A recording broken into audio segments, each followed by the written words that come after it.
Yo, it's your boy, Cannon King, back with another one.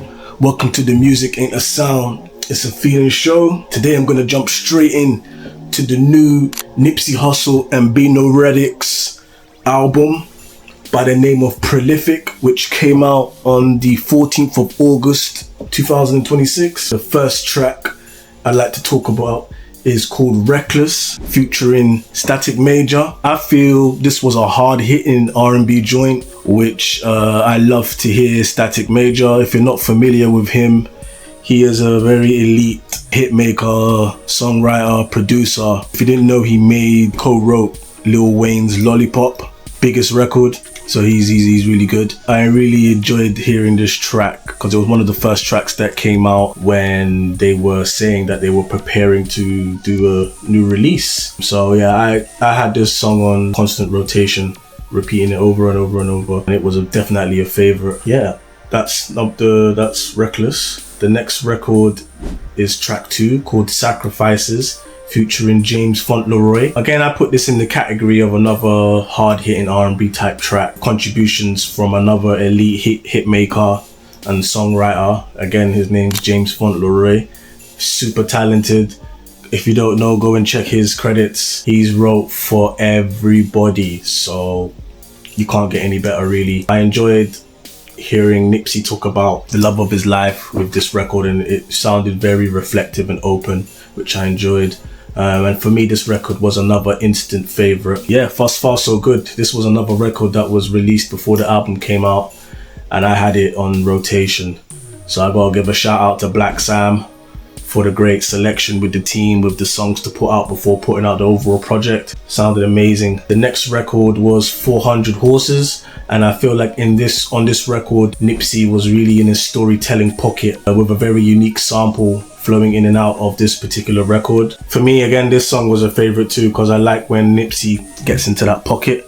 And I forgot to mention that with all the songs mentioned thus far, Bino was doing his thing as well on the record, so I gotta give him props and a shout out. He adds a very unique flair to the record. The next track is Make Believe. Initially, I felt like this song was a filler, and that doesn't necessarily mean a bad thing. Sometimes it can be difficult to make an album where every single track hits out the gate, or sometimes some songs are slow sleepers, so you end up liking the record later than liking it straight away. But for me, I did enjoy the concept of how Nipsey Hussle and Bino put the record together with the Make Believe title of the track. For me as well, particularly with the outro of this particular record and how the producer broke it down, it started to make me feel like very sentimental and reflective, and I guess you could say sad, because a weird feeling for such a project to come out and for Nipsey not to, of course, not be here anymore. So just from how the end of this record sounded, started making me get into my feelings a bit. I was listening to it in the car, and it got me very reflective in that regard. That part of the song made it a favorite for me with that aspect, because with music you need to feel something. Track 5 is Count on You. When I first heard this record initially, how they maneuvered with the production, it got me really amped up, which I like. I like when Nipsey Hussle's in that pocket, in that bag, making you feel like you have to get your ish together, you know what I mean, to become something greater. When you hear his story, it puts a battery in your back to do something more constructive with your own life, which is, I think, one of Nipsey's biggest takeaways when you get into his music. I also enjoyed Bino a lot on the hook in this record. I think he did really good with the flow on this, one of his standout records. And again, I enjoyed the concept of this record too. I felt like from the track name to how it sounded to how they put it together, it was well thought out, it was very methodical. And with a record being Count on You, it's good to make a track where who doesn't want to have people of a high standard who they can count on. If you're making a team or getting something together, you want to make sure that you have those type of people that you can count on. That's a big deal, that can make or break a successful tale, a successful story, or a successful venture, a business. It all goes hand in hand. The next song was Miami Off the Plane. This to me was the most surprising record, because I've never imagined Nipsey like touching on a record that felt so commercial. To me, the Amapiano sounds really commercial at the moment, and it's not necessarily the route that I would hear Nipsey on, but this was one of my favorite records off the project. I loved how everybody intermeshed so well on this track. Everybody sounded really good. Everybody went ham on the record. And again, that Amapiano feel really surprised me. A big time standout. Again, these type of records are bittersweet because you think to yourself, oh, that's not Nipsey's style. But then when the team developed a record in that manner, Nipsey sounds amazing on those type of records. So it's a testimony to see or know where Nipsey could go with his music. Anything's possible. So another great standout. The next track was Just Like Me, the interlude. This record had me feeling a bit cerebral, yet flying in some sort of weird state.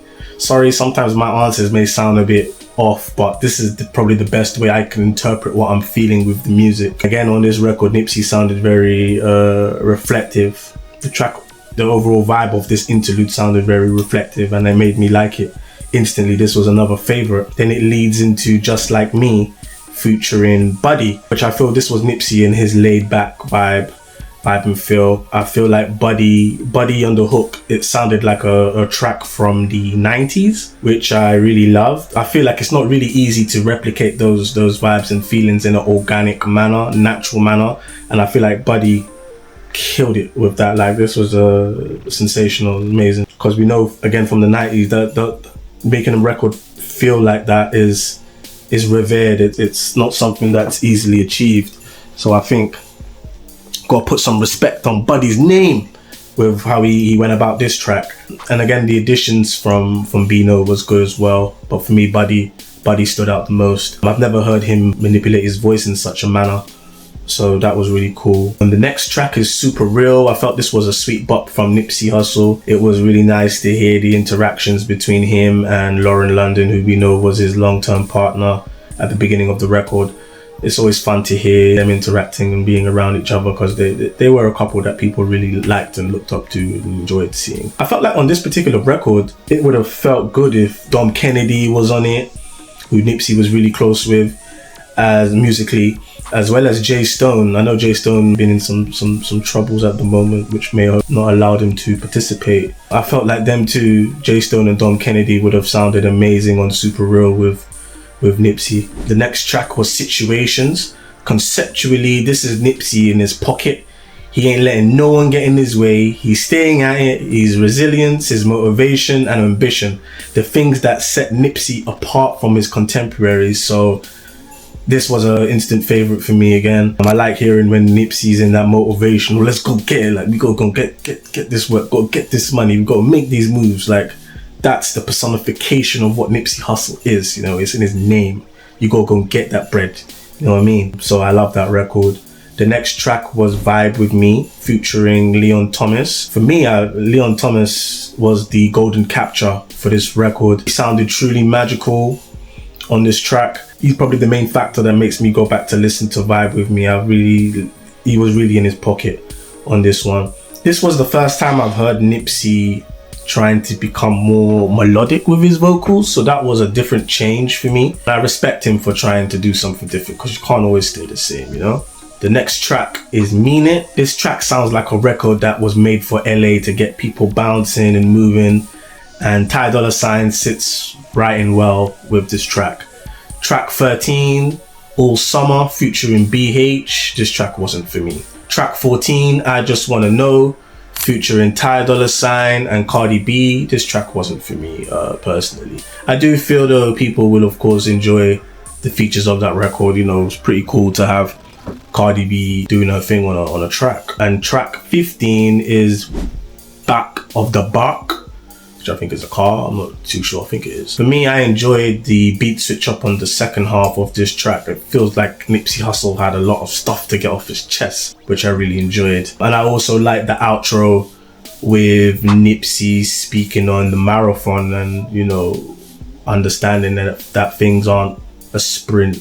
It's at a slower pace to get to the main goal, which is Nipsey Hussle's pretty much his whole movement. So it made the ending of the album very impactful. For me, my personal ranking for this, I loved 10 out of 15 tracks on the album, so I'd say that was a super success. Great project.